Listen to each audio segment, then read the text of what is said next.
બનાસવાસીઓ જોજો, એકમાત્ર મોકો છે. આજે જો નીચે થઈએ ને તો આપણા સંતાનો માફ નહીં કરે.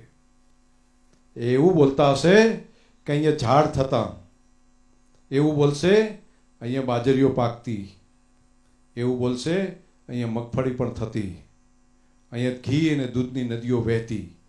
એવો અમારો જિલ્લો હતો, પરંતુ માત્ર પાણી બચાવવાનું કામ અમારા પૂર્વજોએ ના કર્યું. એના કારણે આ વેરાન ભૂમિ બની ગયું. આવું આપણા માટે કોઈ ન બોલે, એટલા માટે મારી તમને હાથ જોડીને પ્રાર્થના છે, ચેતવાનો સમય માત્ર અત્યારે છે.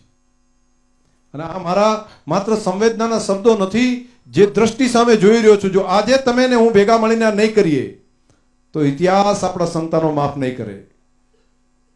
કમસે કમ જે જાણે છે એ તો જાગતા છે, એ લોકો તો કામ કર્યો. કમસે કમ મને જે માહિતી મળી છે, હું જે ધરતીના પેટાળના પાણી જે માપ્યા છે, એના ડેટા જે જોયા છે, એના ઉપરથી કહું છું, નીચે હવે કંઈ નથી. એકમાત્ર રસ્તો આ છે અને અશક્ય નથી. 10 વર્ષ જો ભેગા મળીને બનાસવાસીઓ કામ કરે તો ફરી પાણીના લેવલ ઉપર આવે. અને 25 વર્ષ જો કામ કરવા માંડીએ, વૃક્ષારોપણનું કામ, ચારે બાજુ ઝાડ વાવવાનું કામ અને ડુંગરાને પણ હરિયાળા બનાવવાનું કામ જો આપણે ભેગા મળીને 25 વર્ષ કરીએ તો 25 વર્ષ પછી ફરી બનાસ નદી આપણી ઉનાળાની અંદર પણ વહેતી હોય, આવું દ્રશ્ય થઈ શકે. આવા ઇતિહાસ અનેક દેશોએ બનાવ્યા છે.